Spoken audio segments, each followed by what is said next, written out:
અજ્ઞાનીની નિંદાના ભય થકી ભગવાનની સેવાનો ત્યાગ ન કરવો. હવે અજ્ઞાની એટલે શું? તો જેને ભગવાન સંબંધી કાંઈ જ્ઞાન નથી, આ સંસારની નાશવંતતાનું એને કોઈ ભાન નથી, પંચ વિષય ભોગ વૈભવ જેની પાછળ જે વ્યક્તિ ગેલો બનેલો છે, જેના માટે આ લોકની અંદર માન મોટપ વ્યવહાર આ જ પ્રધાન છે, પરમાત્મા તત્વ સુધી જેની નજર પહોંચી નથી, અને એ એવું માને છે કે જીવતા જે મળ્યું હોય એને ભોગવી લેવું, મર્યા પછી કોણ જોવા ગયું છે અને કોણ જોવા જવાનું છે, તો આ બધા અજ્ઞાની કહેવાય. વળી ઘણા એમ માનતા હોય કે કુદરતે આટલી બધી સુખ સાહેબી આપી છે તો પછી રાંકાની જેમ ભગતડા થઈને શું ફરવું, આ કરવું આ ન કરવું, આ ખાવું આ ન ખાવું, અહીંયા અડવું અહીંયા ન અડવું, તો આ તો બધું કેવું. હવે આવા વિચારો કે અણસમજણને કારણે કદાચ પોતે ભક્તિ સત્સંગ વગેરે ન કરતા હોય, નિયમ ધર્મમાં ન રહેતા હોય, એટલે બીજા જે કરે ને એની પછી નિંદા કરે. પોતે તો નથી કરી શકતા કારણ કે આને સમજણ જ નથી, એટલે બીજા જે કરતા હોય એની નિંદા કર્યા કરે. પણ ખાખરાની ખિસકોલી આંબાના રસને શું જાણે? જે આખો દાડો ખાખરા ઉપર જ આંટા મારતી હોય, કોઈ દિવસ જેણે આંબાનો રસ ચાખ્યો જ નથી એને શું ખબર પડે? માટે એવા જે જીવાત્માઓ છે બધા ખાખરાની ખિસકોલી જેવા છે.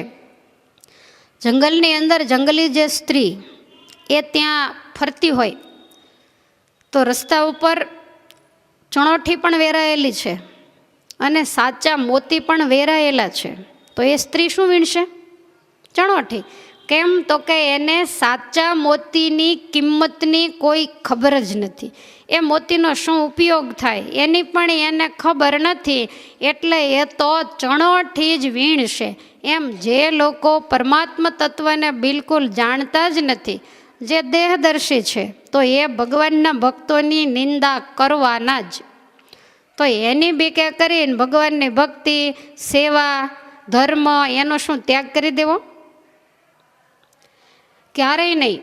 વળી ઘણા નિંદકો તો એવા હોય કે જે ભક્તિને માર્ગે હોય પણ છતાંય પોતે એ ભગતથી આગળ નીકળી શકે એવું ન હોય, એટલે ઈર્ષ્યાને કારણે નિંદા કરતા હોય. કારણ કે પહેલાંની સમાજમાં પ્રશંસા થતી હોય અને આના એટલા વખાણ ન થતા હોય, એટલે આને પાછા પાડવા માટે નિંદા કરતા હોય. પોતે એને પહોંચવા તો સક્ષમ હોય નહીં, એના જેવા નિયમ ધર્મ ભક્તિ વગેરે રાખી ન શકે, અને એવું ન કરે એટલે સમાજ તો પછી એની પ્રશંસા ક્યાંથી કરે?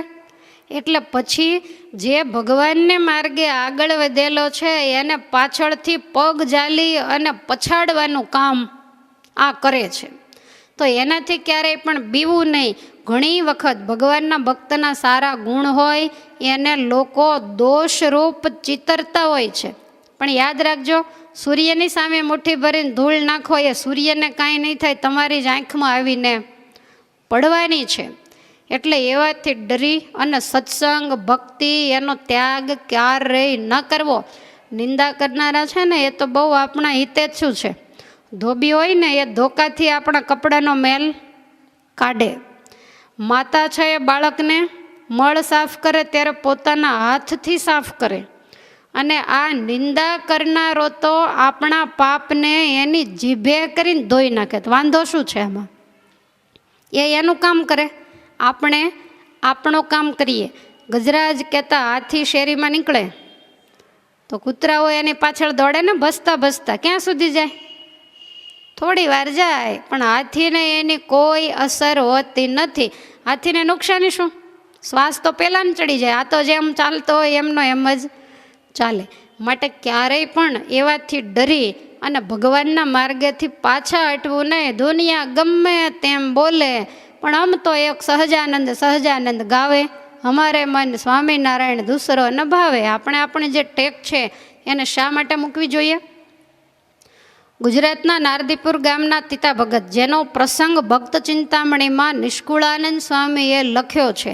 આખા ગામની અંદર એની જ્ઞાતિમાં જ્યારે એ તીતારામ સત્સંગી થયા, બધા એની મશ્કરી કરે, બધા એની ઠેકડી કરે, પણ ભગતને કોઈ અસર નહીં. પછી તો બધા એમ બોલે કે તી તો બહુ ભજન કરે છે ને, તે એના સ્વામિનારાયણ એને વિમાન લઈને તેડવા આવશે, તે આપણે બધા વિમાનના દાંડીએ ટીંગાઈ જશું. હવે આવી વાતો કરે. પછી એમ કે કેમ તીતા અમને લઈ જઈશ ને? તો કે હા, જેને આવવું હોય એ બધાને દાંડીએ શું અંદર બેહાડીને લઈ જઈશ. હવે આવી કાયમને માટે વાતો કરે, પણ છતાંય ભગતે તો પોતાનું ભજન ભક્તિ સત્સંગ વગેરે છોડ્યો નહીં. અને એમાં એક વખત ધૂળેટીના દિવસે તો ભગતને ગધેડા ઉપર બેસાડ્યા, ઊંધા ગધેડે બેસાડી, હાથમાં એનું પૂંછડું પકડાવી, ડોકમાં રીંગણાની માળા પહેરાવી અને આખા ગામની અંદર ફેરવા. છોકરાઓ બધાએ કિચડ બીજું ત્રીજું ઉડાડતા જાય, ગમે તેમ બોલે, પણ આ ભગત સ્થિતિવાળા હતા એટલે એણે તરત કાનની વૃત્તિઓને ખેંચી લીધી. અને એ તો એ ગધેડા ઉપર બેઠા બેઠા એવું કે છે કે આજ સખી આનંદની હેલી, હરિમુખ જોઈને હું થઈ છું રે ઘેલી. આને શું અસર થાય? હવે આને તમે હેરાન કઈ રીતે કરો કયો જોઈએ? આખા ગામની અંદર બધે ફેરવ્યા. હવે આ બાજુ તીતારામના ઘરના પાસે જઈને કોકે કીધું કે હમણાં ભગતનું ફૂલેકું આવે છે. પેલા કે અત્યારે શેનું ફૂલેકું? ફૂલેકું તો લગ્નમાં હોય, તો ગામના એ કાઢ્યું છે, એ સ્વામિનારાયણનો ભગત છે ને એટલે બાઈને થોડું મનમાં એમ થયું કે કાયમને માટે આવી રીતે કરે ને આખું ગામ મજાક કરે. આ વખતે તો કહેવું છે કે એ લોકો તમને બેસાડે પણ આપણે શું કરવા બેસીએ? બેઠા એટલે તમે જ મૂર્ખા નહીં? હવે આ રાહ જોઈને દરવાજે બેઠેલી ને પછી આખા ગામમાં ફેરવીને તીતા ભગતને નીચે ઉતાર્યા. એટલે ભગત રીંગણાની માળા કાઢીને પાછી મીંડા દેવા. તો લેતા જાઓ તમે. ભગત કે શાક કરવા થશે? કે દાડાના ઠાકોરજી લુખા રોટલા જમે, ભિક્ષાવૃત્તિ કરનારા બિચારા ભગત. અને પછી આવ્યા ત્યાં તો એમના ઘરના કે છે શું આમ નામ કરો? ભગત કે પણ ખોટું શું કર્યું એમાં? તો કે આવી રીતે તમને બેસાડીને આખા ગામમાં ફેરવા. તો કે બધા ઈંધણા બધા ભેગા કરે, હોળી પ્રગટાવે ત્યારે બધે ફરતા જ હોય છે ને, હું કોઈ દી ફર્યો નહોતો. એ બાને ફેરવો, એ તો બિચારા બધા પગ પાળા, એને પગ દુખી ગયા હશે ને મારે કાંઈ ઉપાધિ નહીં. મને બેસાડ્યો અને વિચાર તો કર, અઠવાડિયાથી ઠાકોરજી લુખા રોટલા જમે, આજે રીંગણા મેળા 2 દાડા શાક થશે. અને મને 50 જેટલા કીર્તન મોઢે આવડે. તો જ્યારે હું ભિક્ષાવૃત્તિ કરવા માટે લોટ, પહેલાં ભૂદેવો લોટ કે એવું કંઈક લેવા કદાચ જતા હશે, તો હું એવી રીતે જ્યારે જતો તો એક ઘરેથી બીજા ઘરે જાવ એક પદય પૂરું થાય નહીં. અને મારે એવો નિયમ કે પદમાં વચ્ચે બોલાઈ જાય ફરીને બોલવું. તો અડધા ગામમાં બપોર સુધી ફરું તો એક કીર્તન નહોતું બોલાતું. આજ 50 કીર્તન એક સાથે મારે બોલાઈ ગયા. આમાં કંઈ નુકસાની હોય કે લો, આને તમે કોણ હેરાન કરી શકે? કહો જોઈએ. જેની મસ્તી જ કંઈક જુદી છે. પણ આપણને તો કોક સહેજ કંઈક કહેતા ઓલા સર્પના કણાની જેમ વળ ખાઈ જઈએ. પણ આપણે શું કરવા એવું માનીએ કે મને કહે છે? દુનિયાને ટેવ છે તો બોલ્યા કરે, આપણે એની સામે ક્યારેય પણ જોવાનું નહીં. અને એમ કરતાં તીતા ભગતનો અંતકાળ આવ્યો, શરીરે થોડોક તાવ આવ્યો, પથારીમાં સૂતા છે. આગલે દિવસે ભગવાન શ્રી હરિએ દર્શન આપ્યા. ભગત કાલ 12 વાગ્યે તમને તેડવા માટે આવું છું. તીતારામ કે પધારો મહારાજ, અત્યારે લઈ જાવ તોય વાંધો નથી. મહારાજ કે અત્યારે ક્યાંથી લઈ જાય? અમારા માટે થઈને બહુ દુનિયાના અપમાન સહન કર્યા, આખી દુનિયાને બતાવીને પછી લઈ જવાના છે. એટલે સવારમાં તમારા શરીરે સારું થઈ જશે. આખા ગામમાં જઈ જેટલા તમને એવું કહેતા હતા કે એના સ્વામિનારાયણ તેડવા આવશે, વિમાનના દાંડીએ ટીંગાઈશું, એ બધાને ઘરે ભેગા કરો અને બધાએ આવશે. પછી બધાની વચ્ચેથી હું તમને લઈ જઈશ. ભગતે તો તાવ ઉતર્યો એટલે બજારમાં દોટ મૂકીને કહી દીધું કે આજ 12 વાગે મારા મહારાજ મને તેડવા આવવાના છે. જોવા આવવું હોય તોય ભલે, અને સાથે આવવું હોય તોય ઘરે બધાને પૂછીને રજા લઈને આવી જજો. છે તાકાત કોઈનામાં? તીતા ભગતના આંગણે માનવ મહેરામણ ઉભરાવા માંડ્યો. આખું ગામ નારદીપુર ત્યાં આવી ગયું, આબાલ વૃદ્ધ. કારણ કે અમથું તમાશાને તેડું ન હોય એટલે બધા જોવા માટે આવ્યા. તીતા ભગત કે આમ નામ શું બેઠા, ધૂન કરો સ્વામિનારાયણ નામની. બધા એના ધૂનમાં વળગાડ્યા. બધા આમ નામ બગાસા ખાતા જાય અને આકાશ સામે જોતા જાય, ક્યારે આનો ભગવાન આવશે, આપણે આ જમવાનું ટાણું થવાયું. અને બરોબર 12 વાગ્યાનો સમય થયો એટલે ભગત તરત જ પદ્માસન વાળી આંખો મીચી અને એ ધૂનમાં તલ્લીન બન્યા. બરોબર 12ના ટકોરે તીતા ભગતના આંગણામાં આકાશમાંથી તેજના ઓળા ઉતર્યા. સરસ મજાનું રત્ન જડિત વિમાન લઈ અંદર મખમલના ગાદી તકિયા બિછાવેલા છે. ભગવાન શ્રી હરિ 16 વર્ષની કુમળી કાયા, રૂપ રૂપના ધામ, જેના એક એક રોમમાંથી તેજના શેરડાઓ નીકળે. અને આવા મહારાજે જ્યાં વિમાન નીચે ઉતાર્યું અને પ્રકાશની અંદર બધાની આંખો અંજાઈ ગઈ. તીતા ભગત ભગવાન શ્રી હરિને વંદન કરે. મહારાજ વિમાનમાંથી નીચે ઉતર્યા, તીતાનું કાંડું જાયેલું છે. ભગત હવે જાશું ને? કે આ મહારાજ હું તો તૈયાર થઈને જ બેઠો છું. મહારાજ કે થોડી વાર તેજ સંકેલી લઉં છું. આ જેટલા એવા છે ને એને કહી દે, જેને આવવું હોય એ બધા બેસી જાય. આજનો દિવસ ફ્રીમાં બધાને લઈ જવાના, ગમે તેવા કર્મ હોય બધા ધોઈ નાખું અને આજ તારી સાથે બધા એને લઈ જાઓ. એટલે તીતા ભગતે તરત જ બધા એને કીધું કે હે ગ્રામજનો, આબાલ વૃદ્ધ બધાય સાંભળી લો, મારા ઈષ્ટદેવ મને કયા પ્રમાણે મને તેડવા આવ્યા છે. તમે કાયમ મજાક કરતા અને આ વિમાન લઈને આવ્યા છે. અક્ષરધામ કાંઈ અહીંયા નથી પડ્યું, દાંડીએ ટીંગાશો તદવચ્ચે ક્યાંક પડશો. એટલે વિમાનની અંદર બેસાડીને મારા મહારાજ જેને આવવું હોય એ બધાને લઈ જવાના છે. માટે કોને કોને આવવું છે? એક પણ વ્યક્તિએ આંગળી ઊંચી નથી કરી. વાતો કરવી બહુ સહેલી છે, જાવું એ સહેલું નથી. એટલે બધાએ માંડ્યા હાથ જોડવા કે ભાઈ તીતા તું એ સાચો ને તારા સ્વામિનારાયણ સાચા, પણ અમારાથી કંઈ એમ થોડું અક્ષરધામમાં હોવાય છે. ભગવાન શ્રી હરિ તરત જ તીતા ભગતને કાંડું જાલી પોતાની પાસે બેસાડ્યા. સડસડાટ કરતું વિમાન આકાશ માર્ગે અદૃશ્ય થયું. અને અમુક કદાચ એવા હશે, કંઈક સાજા મંદા હોય, કંઈક આગા પાછા ગયા હશે, તો મહારાજે એના ઘર ઉપર વિમાનને ચક્કર ખવડાવ્યા. કોઈ બાકી ના રહી જવો પડે. નિષ્કુળાનંદ સ્વામીએ લખ્યું છે કે મહારાજ તીતા ભક્તને તેડીને ગયા અને જેટલા નિંદા કરનારા હતા એ બધાએ વાતો કરે છે. સહુ કહે મારા ઘરની માથે હાંક્યો રથ તે તીતાને નાથે, ભાઈઓ આપણે કરતા ખળાઈ, આ તો કૂડું પડ્યું નહીં કાંઈ. ગયું વિમાન તીતાને ઘેર, એને તેડી ચાલ્યા રૂડી પેર. આપણે એને ખોટું માનતા, કાયમ આપણે એની મશ્કરી કરતા. જેમ કોઈ માણસ બધાની રજા લઈને બહારગામ જાય ને એમ તીતો આ લોકમાંથી ગયો. જોઈ આશ્ચર્ય પામ્યા જન, સહુ લોક કહે ધન્ય ધન્ય. આવું ન દીઠું ને ન સાંભળ્યું, પ્રગટ વિમાન તેડી વળ્યું.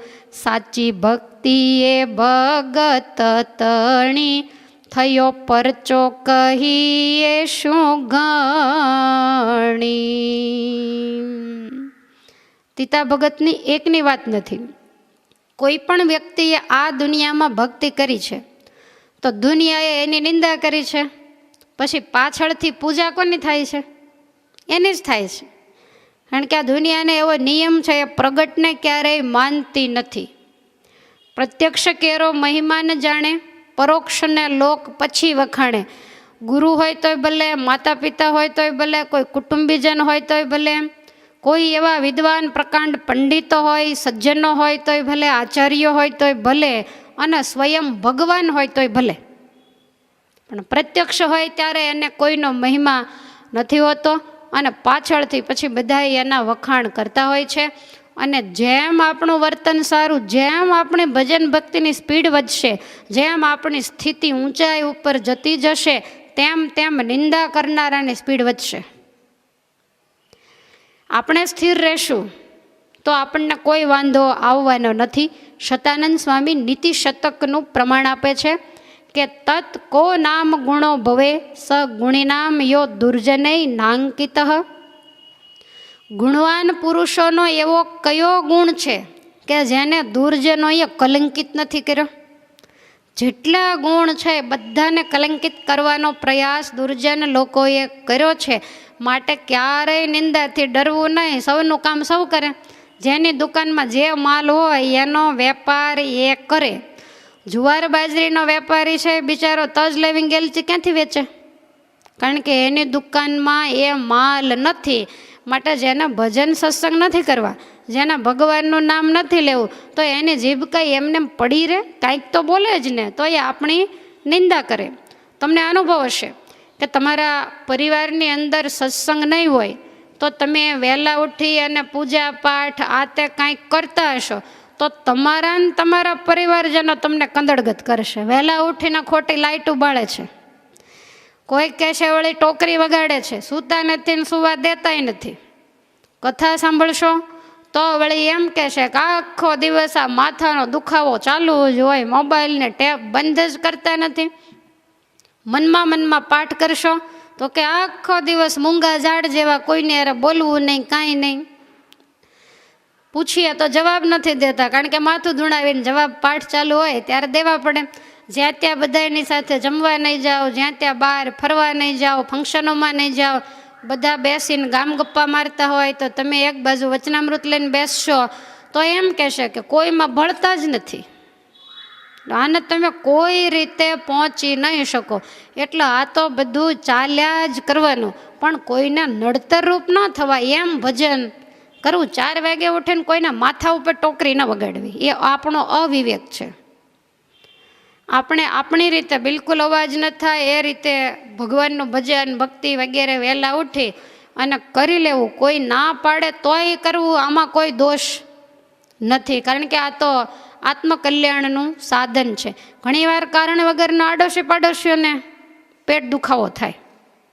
એ બહાર ઓટલા હોય ત્યાં બેઠા બેઠા લસણની કળીઓ ફોલતા હોય, એક આજ ને એક કાલ, ધીમે ધીમે વાતો કરતા હોય, ગામ ગપ્પા મારતા હોય.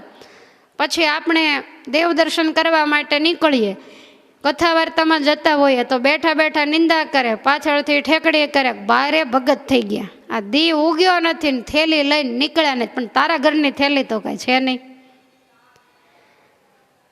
તારે કંઈક કરવું નહીં અને કરે એને કંઈક કરવા દેવું નથી. એટલે કદાચ ગમે એવું બોલે તો એમાં મૂંઝાવું નહીં. તમારા છોકરાઓ છે તિલક ચાંદલા વગેરે કરી અને સ્કૂલે જાય તો ત્યાં જે નથી કરતા, જે કુસંગી છે એવું કે આવા ટીલા કરીને શું કરવા આવે છે? પછી એકાદો છોકરો તિલક ચાંદલાવાળો હોય ને તો એને ટીલવો કરીને ખીજવે. બિચારા નાના છોકરાને એવી ખબર ન પડે, એટલે બીજે દિવસે એમ કે આજ મને તિલક ચાંદલો નહીં કરી દેતી. કેમ? તો કે બધાય છોકરાઓ મને ટીલવો કહીને ખીજવે છે. એટલે બાળકો ફરિયાદ કરે, પછી તમે ન કરી દો તો એની જિંદગીમાં પછી તિલક ચાંદલો ન કરે. પણ તમે એને સમજાવો, સત્સંગનું બળ વધે એવી વાતો કરો તો એ છોકરાની અંદર શ્રદ્ધા વધે. અને કોઈ પણ બોલે તો એ કોઈનું સાંભળે નહીં. માણસ કેટલા દિવસ બોલે? 1 દિવસ, 2 દિવસ, 5 દિવસ, પછી કાયમનું થાય એટલે બોલતા બંધ થઈ જાય. આજે તમે જુઓ સારા સત્સંગીઓના છોકરાઓ દેશ વિદેશમાં મોટી કંપનીઓની અંદર, મેડિકલ કોલેજો હોય, એન્જિનિયરિંગ કોલેજો હોય, તો દરેક જગ્યાએ હોય જ છે. રાજકારણોમાં ઘણી જગ્યાએ સત્સંગીઓ હોય જ છે. તો એનો તિલક ચાંદલો એ ક્યારેય ભૂસતા નથી. ગમે ત્યાં જવાનું થાય, ઝીણાભાઈને ક્યાંય પણ જવાનું થયું હોય, હવે તમે વિચાર કરો કે બહાદુર ખાનના રાજ્યમાં કોઈ તિલક ચાંદલાવાળો એ કચેરીમાં હોય ખરો? પણ કાયમને માટે ઝીણાભાઈને તિલક ચાંદલો હોય, ખિસ્સામાં માળા અને ગૌમુખી હોય, એણે કોઈ દિવસ શરમ રાખી નથી. શિવલાલભાઈ પેઢીએ બેઠા બેઠા માળા ફેરવે. તમે કોઈ પણ વેપારીને આજની તારીખે પેઢીમાં માળા ફેરવતો જોયો છે? કે કોઈ સોની બેઠો બેઠો માળા ફેરવતો હોય, કોઈ વેપારી બેઠો બેઠો માળા ફેરવતો હોય? કોઈ નહીં. એ ઝોલા ખાતા હોય પણ માળા તો ન જ ફેરવે. શિવલાલભાઈ ફેરવતા, તેની આબરૂ ઘટી કે વધી. એટલે જેણે પરમાત્માનું ભજન કર્યું છે તો એની મશ્કરી કરનારા, એને સત્સંગના માર્ગેથી પાછા પાડનારા તો મળ્યા જ છે. પણ એના બોલ્યા સામું આપણે ક્યારેય પણ જોવું જ નહીં. બ્રહ્માનંદ સ્વામીએ બહુ સરસ આપણને બળ મળે એવી વાત બતાવી છે કે દુર્મતી દુર્જનિયા રે, કે કહીને શું કરશે પોતાને પાપે રે, કે બળી બળીને મરશે મતવાલા સંગે રે, કે થઈ છું મતવાલી માથાથી મોંઘા રે, કે કીધા વનમાળી તમ સાથે મેં જોડી રે, કે સહુથી તોડીને દુર્જન શું કરશે રે, કે મુખડા મોડીને નિશ્ચયની નોબત રે, કે વાલમ વાગી છે તમ સારું આ જગની રે, મેં લજ્જા ત્યાગી છે શું કરશે મુજને રે, કે કૂડા લોકડિયા જગ જીવન તમને રે, મેં જીવ લડે જડિયા શિર સાટે સમજી રે, કે બાંધ્યું છે બેલું બ્રહ્માનંદના વાલા રે, કે તમને કેમ મેલું. થઈ ગયું ને પૂરું. તમે બધા હોતે બહુ વાર લાગે છે. ગમે ન ગમે એ વાત જુદી છે. બધાને એવી આશા તો હોય, શ્લોક ગવાતા હોય તોય લોકોને એવું તો લાગે છે કે સાથે સંગીત હોય તો સારું લાગે. પણ હવે કોક એકાદી કથા વિધાઉટ સંગીત કરવી જોઈએ. અને બીજું કે સંગીતનો માહોલ હોય ત્યારે હોલ આખો ભરેલો હોય તો એના પડઘા વગેરે ન પડે, નહીંતર સામા પડઘા પડે. એટલે અત્યારે મારા ને મારા જ પડઘા પડે છે. એક એક શબ્દની અંદર બ્રહ્માનંદ સ્વામીએ બધાને ખૂબ ધીરજ આપી છે કે ગમે તેટલી મુશ્કેલી પડે પણ ક્યારેય તમારે મૂંઝાવું નહીં. એ લોકો એનું કામ કરે ને તમે તમારું કામ કરો. આખા કીર્તનનો સાર આ કડીઓની અંદર સમાવી દીધો છે. પૂર્વે મોટા મોટા જે ભક્તો થયા એની કોઈની સમાજે નિંદા નથી કરી. બધાની ખૂબ જ નિંદાઓ થયેલી છે, પણ છતાંય નિંદા થશે એની બીકે કરી અને ભગવાનને કોઈએ છોડ્યા નથી. મશ્કરીઓ ખૂબ કરી પણ બધા પોતપોતાને માર્ગે અડગ રહ્યા છે. ગોપીઓની નિંદા નથી થઈ, એના વિશે બધાએ ગમે તેમ બોલતા. રાધિકાજી જેવા રાધિકાજીની વિશે જેમ આવે એમ સમાજ બોલતો, પણ છતાંય ગોપીઓએ તો લોક લાજને છોડીને પછી જ ભગવાનને વિશે ઝંપલાવેલું. અક્રૂરજી ભગવાનને જ્યારે તેડવા માટે આવ્યા ત્યારે બધી ગોપીઓએ ભગવાનને રોકવા માટે ભેગી થઈ અને નિર્ણય લીધો કે રથ અહીંયાથી નીકળે એટલે આપણે રથને આગળ ચાલવા દેવો જ નથી. બધાય વાતો કરે છે કે કોઈકને એવું થશે કે આ નંદજીનો લાલો ગોકુળ છોડીને જાય, એમાં ગોપીઓને શું લેવા દેવા, કંઈ સગા નહીં, કંઈ સંબંધ નહીં, તો આ શા માટે આડા પડતા હશે? તો આ શું કહેવાય? લોકલાજ આડી આવી કે લોકો શું બોલશે. ગોપીઓએ જે નિર્ણય કર્યો છે એની અંદર બલ બલા ગોથા ખાઈ જાય એવો નિર્ણય કર્યો છે. અને ગોપીઓએ એવું કહ્યું કે જ્યારે રથને અક્રૂર ચલાવે અને ભગવાન રથમાં બેસીને જાય ત્યારે દોડીને આડા ફરજો, અને કોઈ એમ કે શું છે તો કહેજો કે આ મથુરાથી આવ્યો છે ને એ અમને લૂંટી જાય છે.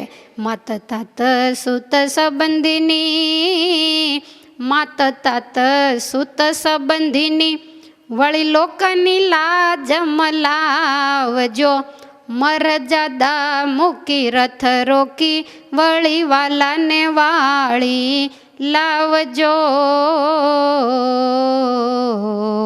જે લાજમાં બાઈ કાજ બગડે તે લાજને શું કીજીએ, પ્રીતમ રે તાજો પત્ય જાય તો જો કશું જાવા દીજીએ.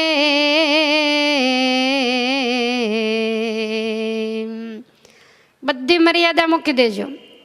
ભગવાન જ્યારે જશે ત્યારે આપણા માતા પિતા હાજર હશે, પતિઓ હાજર હશે, બધા જ હાજર હશે. તો આપણે હકીકતમાં એની મર્યાદા રાખવી જ જોઈએ. પણ એની મર્યાદા જો રાખશું તો ભગવાન આપણને છોડીને જતા રહેશે. અને આપણો આ જે અવતાર છે એ તો માત્ર ને માત્ર પરમાત્માને માટે છે. માટે ભગવાન રહેતા હોય ને તમામ આપણી લાજ જતી રહેતી હોય તો લાજને જવા દેજો, પણ ભગવાનને જવા દેશો નહીં. આવી રીતે લોક ગમે એટલો અપવાદ કરે અને કદાચ અત્યાર સુધી આપણે ભગવાનની સાથે જે સંબંધ હતો ને એ છાનો હતો, અને આજ આપણે એને રોકવા માટે જ્યારે દોડશું ત્યારે એ સંબંધ છતો થશે. પણ એને બીક નથી. મર જણાએ આ જગતમાં હે, હવે સિદ્ધને શાંતિ રાખશું. છાનું છે તે મર થાય છતું, આજ નેક ઉગાડું નાખશું. નિંદક જન મર નિંદા કરે, વળી દુરી જન મર દાજતા. કૃષ્ણ ધણી મારો કૃષ્ણ ધણી, એમ કેશું મુખે ઘણું ગાજતા. અત્યાર સુધી જે છાનું રાખ્યું એને આજે છતું કરી દેશું. આપણા સંબંધીઓ એવું માને છે કે આપણે માયિક પતિઓને પતિ માન્યા છે, એ અંદરની વાતને જાણતા નથી. એટલે કદાચ લોકો નિંદા કરશે, દુરીજનો ગમે એમ બોલે, પણ આજ ચોખ્ખા શબ્દોમાં કહેશું કે અમારા સાચા સ્વામી તો આ નંદનંદન છે. કોઈ સતી સ્ત્રી સ્વામીને એ રીતે જવા દે નહીં.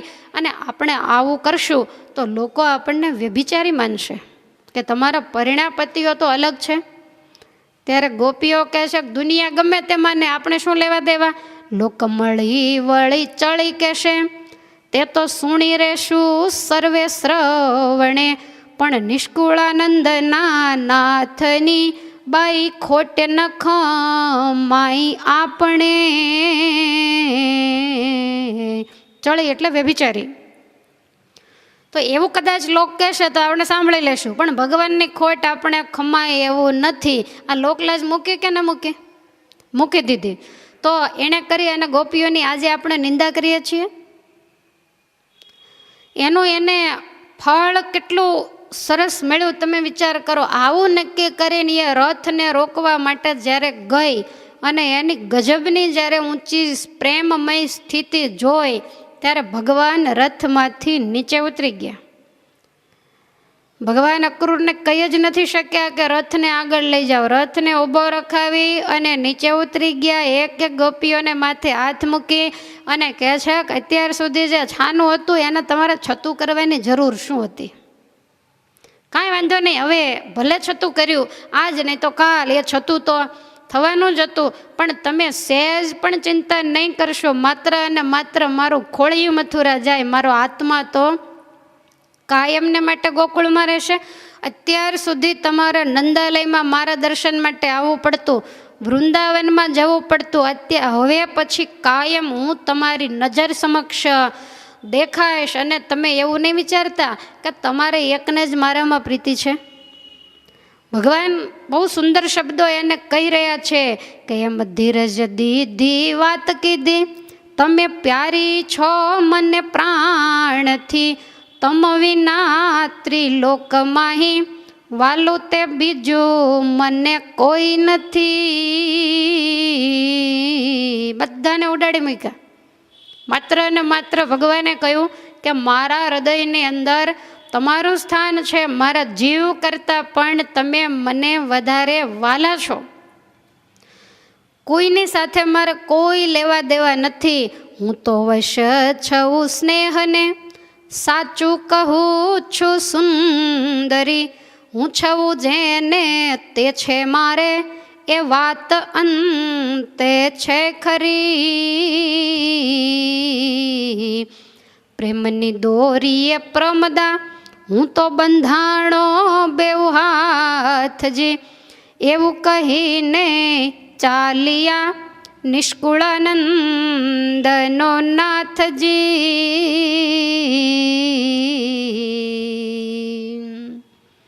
આ કાંઈ મળું ફળ મળ્યું એવું તમને લાગે છે? હું એવું માનું છું કે આનાથી મોટું બીજું કોઈ ફળ દુનિયામાં હોતું જ નથી. બસ આટલા શબ્દ ભગવાનને મોઢેથી નીકળ્યા એટલે જીવાતમાં ન્યાલ થઈ ગયો. પછી જેટલામાં રાજાનું રાજ એટલામાં રાણીનું રાજ. ભગવાન એમ કહે છે કે મને તમારી જેવું કોઈ વાલું નથી, અને તમારા પ્રેમની દોરીએ હે ગોપીઓ હું મથુરા જઈશ, હસ્તિનાપુર જઈશ, દ્વારિકા જઈશ, પણ તમારા જ બંધનમાં હું હંમેશને માટે બંધાયેલો રહીશ. આજે વચનામૃત ખોલશો તો ભક્તિના પ્રમાણ માટે પાને પાને ભગવાન શ્રી હરિએ ગોપીઓને યાદ કરી છે. કોઈ વધારે ભક્તિ કરે તો શું કહેવાય? આ તો ગોપીઓ જેવા છે. બીજા કોઈનું તેથી ગોપાઈ હશે જ, પણ કોઈનું ઉપમા માટે નામ લેવાયું નથી. માટે લોકલાજ છોડી તો આજે એ જગતની અંદર માનનીય અને પૂજનીય બન્યા છે.